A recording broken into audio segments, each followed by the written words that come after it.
And now that I'm back from vacation, let's get back to the show. Blue Seal Life. Chapter 13. Light at the end of the tunnel. Cherry Blossom had never been so happy in her life. She lived in a beautiful, quiet village full of wonderful ponies, had a job she loved, good friends, and a fantastic cold friend. After a picnic where she started dating Big Mac, Cherry returned to her home, but it has not changed her relationship with Big Mac. In fact, whenever they could, they were together and benefited most of their time. Big Mac was also very, very happy. After months of wishing to have Cherry Blossom as a spare friend, after months of following his sister and his friend's advices, and months of suffering and despair, he finally ended successful. He finally was dating Cherry. He'd never been so happy in his whole life, and this reflected in his behavior. He was happiest, more disposed, and more talkative. All ponies noted this drastic change. He had changed, of course, for the better. When Apple Bloom told her friends of the outcome of the picnic, they were immensely happy. Now, with their mission to unite Cherry Blossom and Big Mac Fitness, they could concentrate 100% on their attempts to find their cutie marks. It was now a few months since Big Mac and Cherry Blossom started dating. Fantastic moments were experienced by this couple. However, something was about to happen. Something that would put Cherry in a dilemma that would decide the whole course of her life. Dude! Don't hype it up like that! So he was visiting Twilight, who was in the middle of one of her weekly housekeeping. Sorry to bother you, Twilight, Cherry Blossom said, answering. If I knew you were in cleaning. Don't worry, Cherry, she said. Always good to have a visit from a friend. Well, I came to see if you could give me a new book about ancient medical methods, but if you want, I could give you a huff, Cherry volunteered. That would be great, Twilight said. She erased the books she disorganized in their respective shelves. You don't know the work that this gives me. Cherry laughed. She would love to be a fairy dust to clean a dozen empty shelves. You know, Twilight, I've never met somebody as stubborn as you are by the organization. I mean, that is a great quality to you, but I think you exaggerate a bit. A bit? Spike asked, bringing down a box of pretzel jewels on his back. You would not believe the scrolls we sent just to make a to-do list. Ha ha! Very funny, Spike, Twilight said. Hey, what do you want to do with the elements? He asked, mentioning the box. Let it be. I got that later, Twilight said. Spike now climbed downstairs with a box. Wait, when Spike said elements, he was referring to the elements of harmony, right? No, she was referring to the Altamirs on which, Cherry asked, remembering the power Princess Celestia used to defeat her sister when she was Nightmare Moon. Yes, Twilight replied. You should know that I, Rainbow, Pinkie, Rarity, Applejack, and Fluttershy used them to defeat Nightmare Moon and Discord. Yes, but I never thought they were here, Cherry said. Well, I don't understand why. After all, you already saw me with mine. I said, my crown is much more than an accessory, Princess. Your crown is one of the elements? Element of magic, Twilight said. Each element is bonded to us. We can chain and charge them with our element magic of friendship. Besides magic, there's also honesty, which is the Applejack's element, kindness, Fluttershy's, laughter, Pinkie's, generosity, Rarity's, Rainbow's loyalty. You must already know that. Cherry froze. I remembered the spell Or had done to send her to Equestria. She remembered that he mentioned sincere honesty, beautiful kindness, wonderful laugh, gracious generosity, strong loyalty. So said something about the most powerful of all, the power, the magic of friendship. Realized that he somehow used the power of the elements of harmony. Real hope focused on her. It was actually the power of the elements of harmony that brought her to Equestria. So the power of the elements of harmony was the only thing she was able to take back to her home world.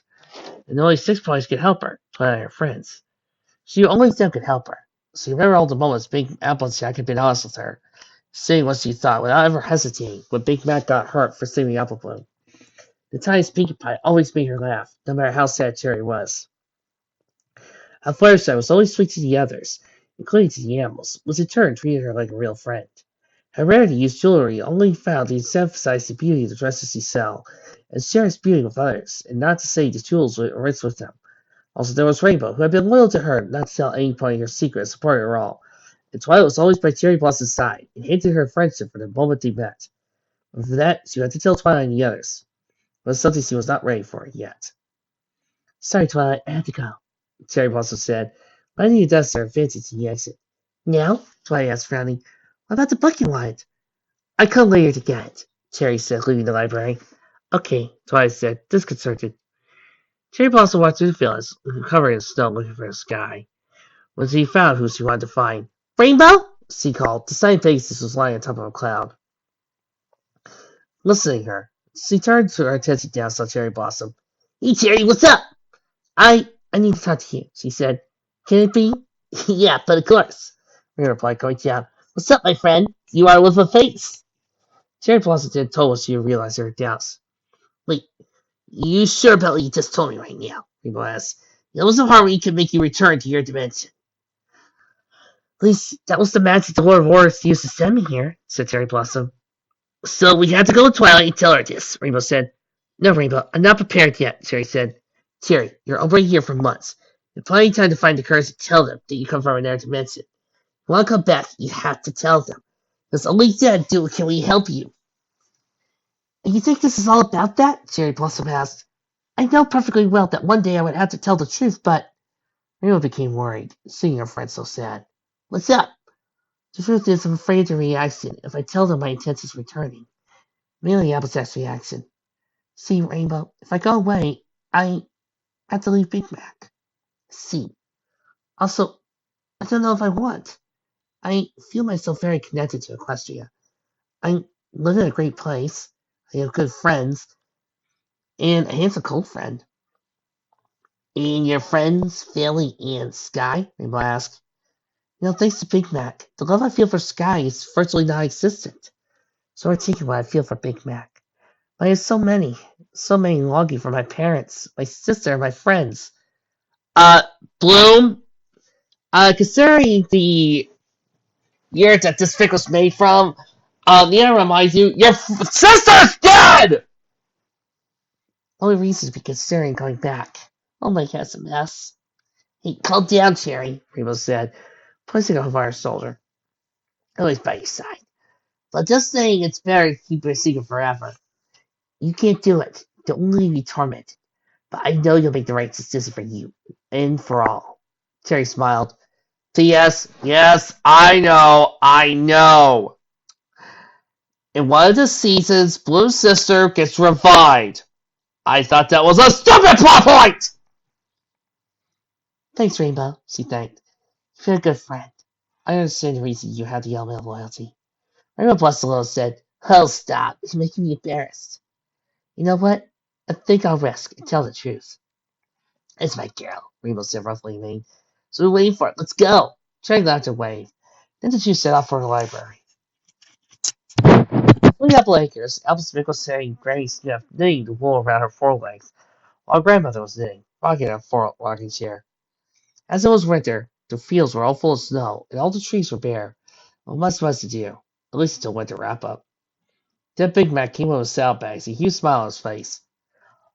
Hey, Big Mac, why are you so happy? So happy? Yes, I'm normal. Yeah, sure. Applejack said with a smile as he did. She was being ironic. Big Mac suddenly got all nervous and said, I think I'm going to my room. Oh yeah, I'll go to my room. And he said that he carried up the stairs. What's going on with him? Applejack asked. He looks nervous. I'd like to know the reason for all that happiness. Your brother made me recall how your grandfather and your father, Grainsmith confessed. Why are you saying that, Grainsmith? Applejack said. This is the face of happiness nervousness made when you remember when grandfather proposed to me, and your father was planning to do the same to your mother. Granted, there was a complications with that. Hold on, mate. It's like Big Mac. Our Big Mac is considered the proposal terror. Who knows? Grainsmith replied, shrugging. I'll tell you one thing, my dear. But I didn't know how she would say. So she looked. Applejack could pull away the wood and already started behind the stairs. The gift's fine. Applejack reached the bedroom door of her older brother and opened it suddenly, catching his brother lying on his back in his bed, hurrying up suddenly under a pillow. Okay, Big Mac and Joss Apple, start talking, said her, entering and approaching. What are you talking about? Yes, trying to completely innocent air, getting up and approaching her. She looked at the pillow where Big Mac was hiding, trying to hide, always stood away, preventing her from looking. Like McIntosh, it's good you tell me what you had. I swear I won't stop till I find out. That bothered Big Mac, because he knew his sister could be very persistent. Decided not. Just bed and took under his pillow and put a velvet box. He opened it, shoved an Applejack one horn ring with a single ring moving and banging of gold. Oh my! Applejack exclaimed. Ray Smith was right! Well, that was no surprise, Big Mac said. So he has to give no one everything. The two brothers laughed, and then Applejack said, You sure about this? Yep, he answered. I'm sure. She's the mayor of my life. I still love her so much, I just want to pass my days with her. Let's get the season. My duty is your sister to support you. Applejack said with a smile. See how you do Cherry do you well. King McIntosh smiled and said, Thank you, sis. Just for the record, I want you to be the most mayor. I'll be Mike. I'll be honored to be your best mayor. He shared a hug. The library, accompanied by Rainbow, Cherry eventually told Twilight, and therefore also to Spike, the whole truth. Twilight heard her story without interrupting. This was a relief for Cherry. When it was over, she was expecting to see a look of amazement on her face. Instead, she heard her saying, I knew something was strange going on with you. Being all this interest in the history and culture of Equestria, failure of facts and strange behavior, this place makes much more sense. Wait, you believe? Cherry asked. Well, of course, replied Twilight with a smile. What reason would you have to lie? Besides, I and Spike already transferred dimensions. Right, Spike? You bet, he answered. So I'm very relieved we left that world. Tell the truth. Why do you say that? Twilight said jokingly. You are a very cute puppy. Thought you were never going to talk about that again, Spike muttered, pouting. The three peasant mayors laughed, and Twilight told Cherry, You can count on me, Cherry. If you really want to go back to your home dimension, I'll help you. Really? Twilight waved. Oh, Twilight, thank you so much, Cherry thanked, giving Twilight a hug. You see? Asked Rainbow Cherry. I told you can, Twilight. I'm sure you can also count on the eyes. But Cherry, I have to ask you, Twilight said in a more serious tone. What about Big McIntosh? He's crazy for you, Spike said. If you had to go back to your world, you had to leave him. Cherry did lower her head sadly and said, I know. So this Big Mac is the only one who truly holds me here. He's the large anchor that prevents me from returning. He's the love of my life. One thing I never thought would happen, given my history with Sky, my old boyfriend, but he's just the way on the one side of the balance, right? Cherry nodded. Don't be like that, Cherry, Rainbow said. If Big Mac really loves you, he'll suspend your existence. If you... No, don't you think that's that, Rainbow? Cherry's going, I won't tell him, but I've heard him enough, said Cherry. That's enough to grieve I'll cause with my departure. Rainbow seemed to say something, but Twilight said, That's what you want. They'll not say anything more. Right, Rainbow? She looked like she wanted to protest, but she nodded. Thank you, girls, Cherry thanked. Well, I'll start investigating the Lord of Order used to send you to Equestria to be able to repeat it. Twilight said, starting to make books to levitate to analyze them. Rainbow, could you get the others? You got it! Rainbow said, taking off to a salute. She yelled out to high speed. It didn't take long for Rainbow to go back, quickly followed by the other representatives of the Elements of Harmony. Alright, well, it's got all Slayer, Applejack asked. Let's see him ruthlessly. Are you playing a big party like Genie I help? Piggy asked Hollywood Skippy. You say it's party, please. No, Piggy, it's not a party, Rainbow replied in midair. That's you? No. Special Eds? No. A stick? Piggy! Piggy even never smiled, went through the hoof of her mouth, closing it as a zipper. What's going on? Fireside asked. You look so nervous. Yeah, last Twilight selling books right next to it, Applejack asked. Seeing Twilight flipping through book after book as fast as she could. You'll know everything as soon as Rarity arrives, Rainbow answered. No sooner as she said that, the library door entered. Rarity entered. I'm sorry, darlings, but I had a huge task to end, said Rarity. I'm glad to call you, Applejack said. Like, we can know what's going on here. Piggy didn't move her heart to her mouth again, but in the opposite direction, opening his zipper and asked Rainbow, Seriously, we're not throwing a party. Starting like Rainbow to ask me, Pinky dropped a nervous laugh, closing the mouth like a zipper. Then, what's so important? Rarity asked. Cherry has a thing to tell you, Rainbow said, still in the air with her hooves on Cherry's shoulders. She then took a deep breath and tried to tell the right thing, everything. She began, but after freezing, I am. But she seemed not able to continue. The piggy began to say, You're from an alternate world, but you're not actually pony, but a two-legged creature with no muscle and wings called a fairy. You sacrificed your life in your dimension for a very powerful entity considered they sent you here so you can become a pony, and now you use your elements of harmony to repeat the spell that the powerful entity used, so usually you return home to your family friends. Tina fizzled a grin. Every pony was open mouthed with what Piggy had just said. Especially Terry, who didn't know how Piggy could know one thing. Well, Piggy, you say everything, Applejack said, chuckling. But seeing that neither Cherry nor Rainbow or Twilight hadn't said anything, she asked, "It could be only a joke, right?" "Whoops, he's pretty much spot on," Spike said. "I do have a deja vu feeling." "Just how do you know all that?" asked Cherry to Pinkie Pie. "Just Pinkie Pie replied, shrugging. "Wait, you're from another world?" asked Cherry. "You need our help to get back?" asked Fluttershy. "Well, yes," she replied uncertainly. "I understand you say no. After all, I hid this from you all this time." "Oh dear, what are you talking about?" said Rarity. "We are your friends after all. If you really want to go back, you can count on us." "Yes, we'll help you," said Fluttershy. "Though, is it Pinkie?" She said. Terry was speechless. I could not believe they were all willing to help her. You're all really so good friends. "Thank you all," said Cherry. But since he noticed Applejack was not a good face, so you could well guess what she was thinking. "Applejack." "Let me ask you something, Cherry Blossom," she said. "What do you intend to tell my brother when you go away? Or to Apple Bloom? He must be the ponies who they like you the most, and you'll turn your back on him?" "Look, Applejack, you cannot," Rainbow began.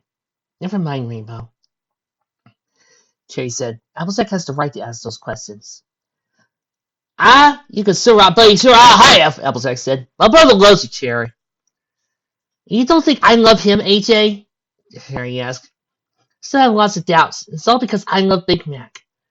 "Of course, you love us so much that you're leaving," Applejack mocked. "I have my reasons," Cherry said. "And what are those reasons? Have you any boyfriend there waiting for you? Or you all date Big Mac just for fun?" "I love kissing names," Pinkie exclaimed, hopping. "Pinkie, I don't think this is the time. Wait, I feel something coming." Then her ears flopped, tail twist, and right front knee twist too. "Ears flopping, tail twisting, right knee twisting," she said. "It means playing with Sister Family." "I didn't know that combo before," Twilight commented, using her magic to get a notepad and quill and begin to note. "I think I better write that down." "Yes, you're right, Pinkie," Cherry said.